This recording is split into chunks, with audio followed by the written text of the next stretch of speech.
Aba mga kapatid, nagsiga-sigaan na naman ang China sa karagatan na kanilang inaangkin mga tol, no? Dahil mga kapatid, etong Canada at saka Australia, etong dalawang barko nito, mga warship ng Canada at Australia ay dumaan, no, sa Taiwan Strait. Well, dagat kasi yon, daanan naman talaga yon mga tol. Pero mga kapatid, ang sabi ng China, naghahamon daw ng gulo o nanggugulo daw mga tol, etong mga bansang to, etong mga warship ng China, ng Canada at saka ng Australia. Biruin mo mga tol, dumaan lang doon sa Taiwan Strait. No? Inakusahan sila ng China ng provokasyon at nagpapalala ng tensyon. Aba, ibang klase talaga mindset nitong mga Tsekwa. No? Mahirap pala mga kapatid kapag dadaan ka sa kanilang mga inaangking lugar, nanggugulo ka na agad. No, masahol pa sila sa mga tambay na tamang hinala sa kalsada, no? Yung tipong dadaan ka lang, babanatan ka na agad mga tol. Ito, ibang klase itong mga to. Ito, panoorin natin. Mula rito sa UNTV News, mga tol, bigyan natin ng reaksyon. China, tinawag na provokasyon ang pagdaan ng Canadian at Australian warship sa Taiwan Strait, mga tol. Naku po. Ayon sa kanila, ito ay isang provokasyon na nagpapalala sa tensyon at nagdudulot ng panganib sa seguridad ng rehiyon. Aba, grabe naman, dumaan lang, panganib agad. Panganib agad at nagdudulot agad ng tensyon, dumaan lang. Anyway mga kapatid, bago natin to simulan, huwag mong kalimutan mag-subscribe. Click mo na rin ang notification bell para ma-notify ka whenever na may mga bago tayong reaction videong tulad nito. Huwag na natin patagalin pa, panoorin na natin to mga tol. Yes, Jeffrey. Yes, magandang araw at Sherwin. Inakusahan ng China ang mga barkong pangdigma ng Canada at Australia ng paggulo sa Taiwan Strait habang iginigit nito ang pag-aangkin sa lugar. Ito kasi yung Taiwan Strait mga tol. Ito yung China. Ito yung Taiwan. Yan, nandirito yung Taiwan. Yung gitna niyan mga tol, yan yung Taiwan Strait, yung dagat na yon. So daanan naman talaga yon mga tol. Pero since yun nga ay inaangkin ng China kahit na hindi naman sang-ayon ng international law mga tol, aba matindi. Dahil kapag ikaw ay dumaan dyan, ang tingin nila sa'yo is nanggugulo ka.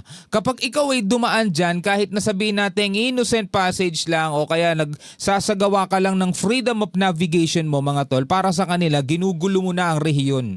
Sila lang kasi may karapatan manggulo eh. 'Di ba? Kapag sila nagsasagawa ng mga military drill, kapag sila nagsasagawa ng mga panghahabol, pangwa-water cannon, mga tol, 'di ba? Dito nga sa Pilipinas, 'di ba? Ito yung Palawan. Dito dadaan sila sa May Sulusi. Sa loob ng bansa natin yun dadaan sila dyan mga tol. Asa nasabihin nila, innocent passage lang, dumadaan lang naman kami, hindi naman kami nanggugulo.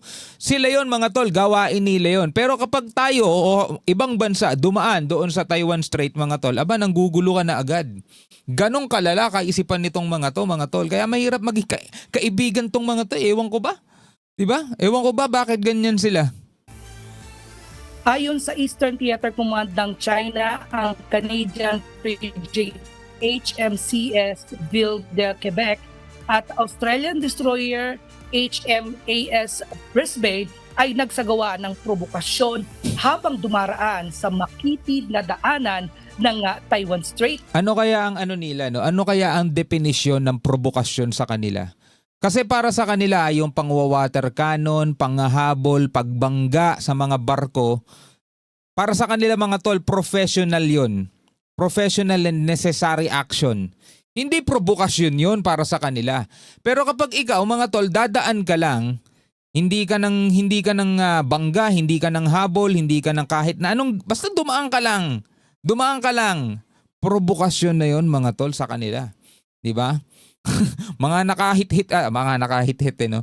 Mga nakagamit ata to ng kakaibang tama no. Giit ng China, pinataas nito ang tensyon at sa rehiyon. Paliwanag ng Canada at Australia, dumaan lang ang kanilang mga barko sa strait bilang bahagi ng freedom of navigation sa ilalim ng international law. Grabe no. Dumaan lang kami dyan.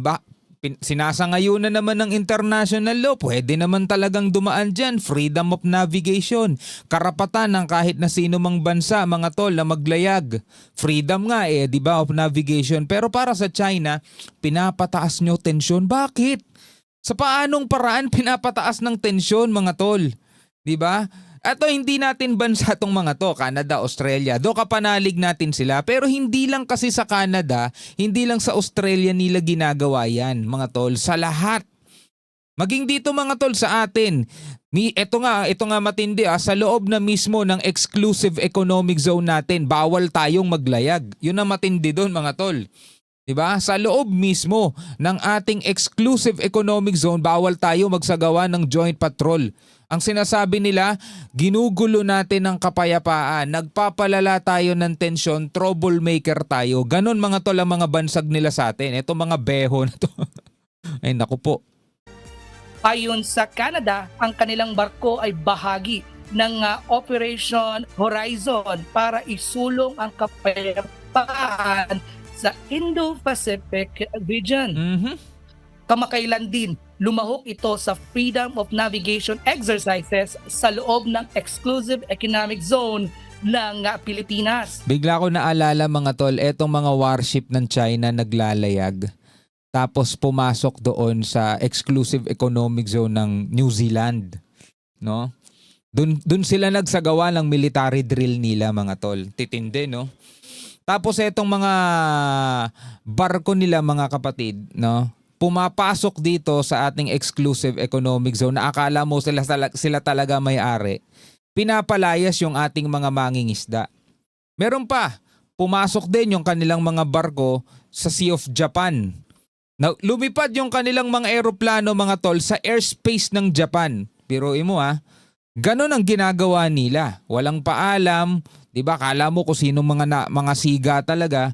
Pero kapag ikaw dumaan doon sa Taiwan Strait na inaangkin nila, nanggugulo ka na. Napakababait na nila, mga tol. At ikaw na ngayon yung masama. Ikaw na ngayon yung nagpo-provoke. Ikaw na ngayon yung gumagawa at nagpapalala ng tensyon. Ayon sa Taiwan, mahigpit nilang binabantayan ang Taiwan Strait at handang magpadala ng puwersa kung kinakailangan para sa seguridad. Ipinaglalaban ng US at mga kaalyado nito ang Taiwan Strait ay international waters o karagatan na malayang makadaan ng kahit anong bansa. Again mga tol, international waters, 'di ba? Malayang makadaan ang kahit na sinumang bansa. Actually, daan na naman talaga yan ng mga barko Ewan ko lang rito sa China bakit sila ganyan 'Di ba? Sila talaga gumagawa ng gulo Kasi biruin mo kung dadaan lang tong mga barkong yan at hindi nila papansinan at hindi sila magsasalita ng kahit ano, wala sanang gulo mga tol Pero tingnan mo, sila yung nagpo-provoke. Sila yung nagsasalita ng kung ano-ano dyan. Pinutulan ito ng China na sinasabing parte ito ng kanilang teritoryo at patuloy na magpapalakas ng presensya militar sa lugar. Balik sa iyo, Shirley. Okay mga kapatid, eto na. Nasaksihan na naman natin kung gaano kasiga itong almighty na to. Almighty China. Sa susunod mga tol talagang, ay nako po. Sa ginagawa nila, yung pagpaparada nila ng mga yung mga missile nila, yung mga kagamitan nila, pagpapakita lang talaga ng puwersa yun sa buong mundo. Pinapakita nila, ganito na kami kalakas, ganyan. Pero kahit na gaano pa sila kalakas mga tol, sa sobrang dami ng kaaway nila, ewan ko kung anong mangyayari dyan balang araw. Anyway, bilang mga tao rito sa ating daigdig, ano ang inyong masasabi rito sa mga ganitong uri ng kaisipan, ganitong uri ng mga nilalang? Ewan nga natin bakit sila naging nilalang dito. No, comment na lamang kayo sa ibaba. Hanggang sa muli, ako nga pala si Shobal D. Peace out.